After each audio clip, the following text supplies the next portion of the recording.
Salut à toi Papé du Rhum, bienvenue sur la chaîne du bar de l'ours, l'ours c'est moi et le bar il est derrière.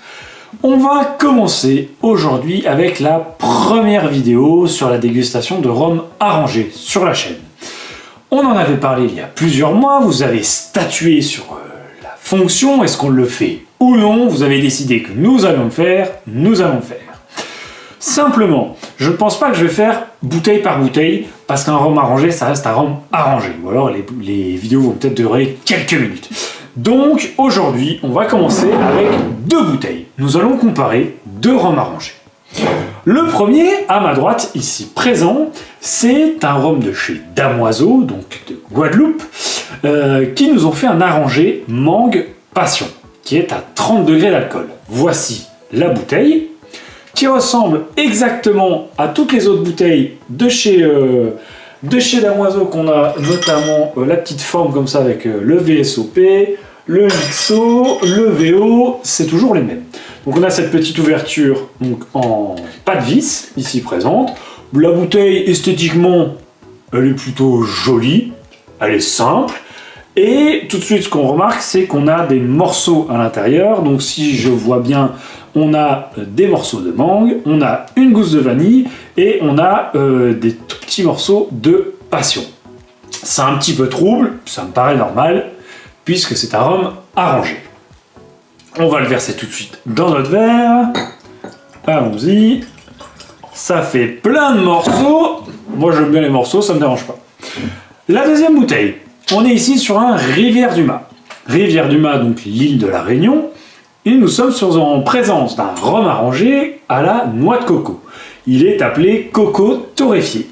Voici la bouteille. Voici à quoi elle ressemble. Donc il n'y a pas de fruits à l'intérieur. C'est un petit peu trouble, c'est normal. On est sur un rhum arrangé. C'est une jolie bouteille. On a le petit gravage, donc Rivière-du-Mât. On a un bouton. Oula, j'ai peut-être déjà trop bu moi. Un bouchon donc en liège, voilà, tout ce qu'il y a de plus basique, mais quand même assez esthétique, hein, il faut le dire. C'est une bouteille de rhum arrangé, hein, ça coûte pas très cher, donc voilà.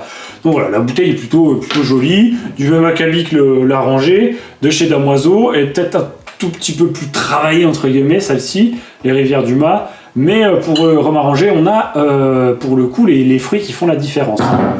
Esthétiquement, visuellement, ça donne déjà plus envie, parce qu'on a des vrais fruits a priori à l'intérieur.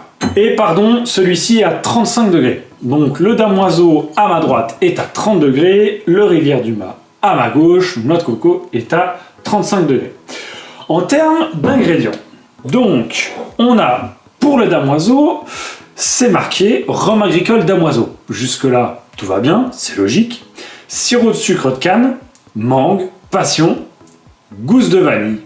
Voilà. Voici les ingrédients a priori pour le Damoiseau les arrangés. Pour le Rivière-du-Mât, c'est un petit peu moins clair. Puisqu'à l'arrière, nous n'avons absolument rien qui nous indique ce qu'il y a à l'intérieur. C'est simplement marqué que les Rivières-du-Mât préparent ses recettes de rhum arrangé exclusivement avec le rhum de sa distillerie, heureusement, élaboré à partir de noix de coco, macéré et d'épices sélectionnées. Sa recette arrangée, coco torréfié, s'apprécie pur ou glacé. Voilà, bon. Donc on n'a pas beaucoup d'informations par contre pour celui-ci. A priori, on sait que c'est du rhum de chez Rivière-du-Mât, ce qui est logique. Après, pour le reste, on ne sait pas trop ce qu'il y a à l'intérieur. A priori, de la noix de coco macérée et des épices. On n'en sait pas plus. En termes de prix, on est sur celle-ci, Damoiseau, 22 €. Rivière-du-Mât, on est sur 19 €.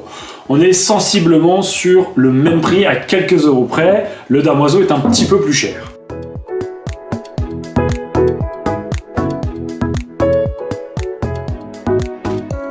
Le Damoiseau, tout de suite, vous voyez, il y a des fruits à l'intérieur. Hein, voilà, on a les petits fruits de la passion qui sont là, qui sont dans le verre. Ça ressemble à du rhum arrangé, hein, voilà, pour le Damoiseau. On a les petits morceaux de passion qui sont dedans, qui peuvent croquer un petit peu sous la dent. Moi, j'adore ça. Après, je sais que ça peut déranger des gens. Voilà. Et pour le second, pour le Rivière-du-Mât, voilà à quoi ça ressemble. Un petit peu trouble, c'est normal. C'est plus foncé que le Damoiseau. Je ne sais pas si ça peut avoir un impact ou pas.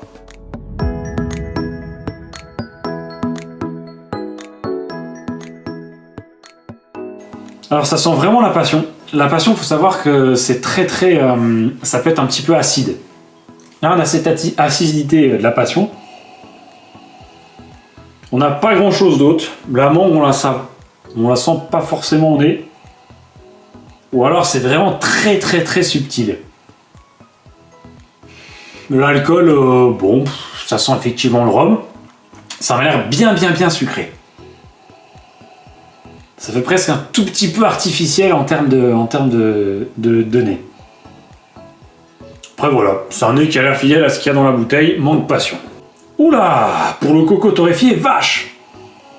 Ça sent donc là, voilà, ça sent la noix de coco. Alors moi j'aime bien la noix de coco, donc ça tombe bien. Ça fait presque lait de coco et un tout petit peu entouré de chocolat. Ouais, noix de coco toastée en fait, c'est ça. C'est noix de coco torréfiée. Ça fait vraiment de la noix de coco qu'on aurait mis avec du chocolat dans une poêle comme ça. Alors ça fait assez chimique aussi, hein.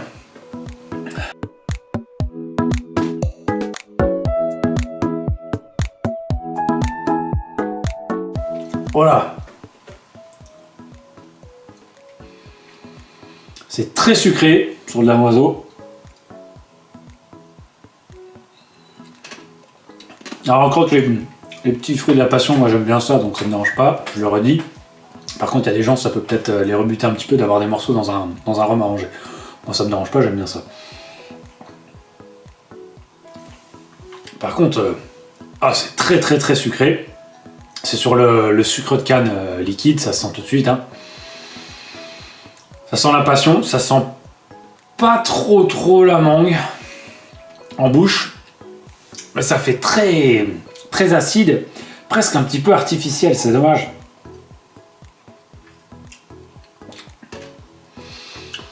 Il est bon, hein.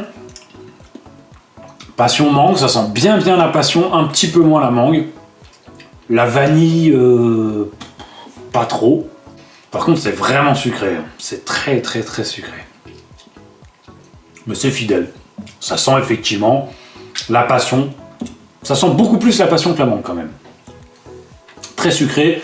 30 degrés, ça passe tout seul. Après, en termes de goût, il est pas mauvais. Il est même plutôt bon. Moi, j'aime bien les rhums arrangés beaucoup plus corsés. Donc ça me fait presque plus un jus de fruits ou un planteur ou un punch, peu importe, quelque chose comme ça. Voilà. Rien d'extraordinaire. Il est pas mauvais. Ça sent la passion. Très sucré. On va passer au Rivière du Mât. Alors c'est un petit peu moins sucré. Quoique... Non. C'est sucré. C'est sucré aussi. C'est moins sur le sirop de sucre de canne. Le sirop liquide de sucre de canne, moi je suis pas trop fan. On le sent beaucoup dans le damoiseau. On le sent moins dans le Rivière du Mât là. Ça fait très trafiqué quand même. Ça sent bon la noix de coco. Ça se boit plutôt bien. C'est un tout petit peu plus corsé, peut-être un tout petit peu moins sucré que le damoiseau. Ça reste très sucré. C'est un peu moins sucré que le damoiseau. Ça sent bien la noix de coco. Une noix de coco qui aurait été effectivement cuite un peu comme ils disent torréfiée. Moi j'aurais dit toastée, un peu comme ça sur une poêle. Ça sent légèrement le chocolat, peut-être un tout petit peu le chocolat, voire le café. 35 degrés, effectivement, ils doivent y être. Voilà, pour moi, ça va plutôt bien. Les 35 degrés ils vont plutôt bien avec le breuvage, là. On est effectivement sur un rhum arrangé à noix de coco. C'est pas épicé. C'est pas... c'est un tout petit peu rêche, mais bon, ça, c'est aussi la particularité de la noix de coco, quand même. Il passe bien. Il passe bien, ce Rivière du Mât.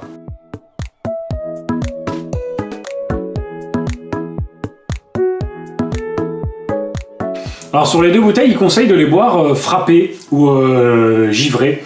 Donc, moi, j'ai mis deux petits verres au congèle il y a 1h30. Et voilà, on va tester aussi frappé parce que ça peut être vraiment différent, je pense, selon les choses qu'on boit. Ça peut peut-être ajouter un intérêt ou pas, au contraire. Parce que là, pour l'instant, je suis pas spécialement conquis, quoi. Ils sont pas mauvais. Heureusement, ils sont plutôt fidèle à ce quoi on s'attend. Par contre, c'est vraiment très sucré, hein, ça dégouline de sucre. Voyons voir pour le damoiseau. Alors, effectivement, c'est meilleur frais. Là, c'est vraiment meilleur frais. Ça reste très sucré, mais ça l'est un peu moins. Par contre, il y a vraiment ce côté artificiel de la passion qui me dérange un peu. Là, givré, c'est marrant. J'ai tendance à sentir un petit peu plus la mangue. Alors, je sais pas si c'est parce que j'ai mis les lèvres dans les deux ou que mon palais a commencé à s'habituer, peut-être au sucre, là, depuis le début de la dégustation. Mais là, j'ai l'impression de sentir un tout petit peu plus la mangue. C'est effectivement meilleur givré du côté du damoiseau. Ça reste très sucré. Le Rivière du Mât, voyons voir.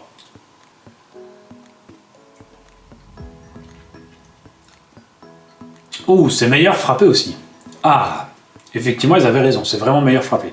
Et ça fait vraiment beaucoup plus penser à du café, là, pour le coup, le Rivière du Mât, un petit peu gelé comme ça. Je suis pas un grand adepte de café, voire pas du tout.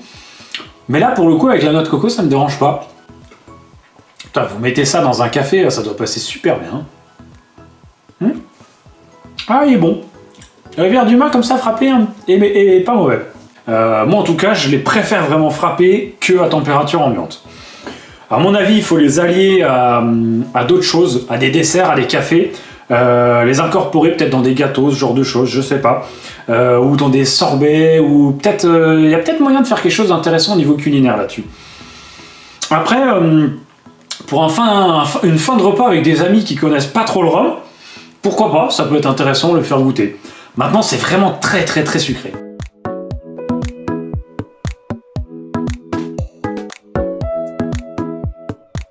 S'il fallait mettre une note, donc là, on pourrait être... Alors, c'est vraiment pas transcendant. J'aurais tendance à préférer un poil le Rivière du Mât, peut-être un tout petit peu moins sucré, un tout petit peu plus costaud.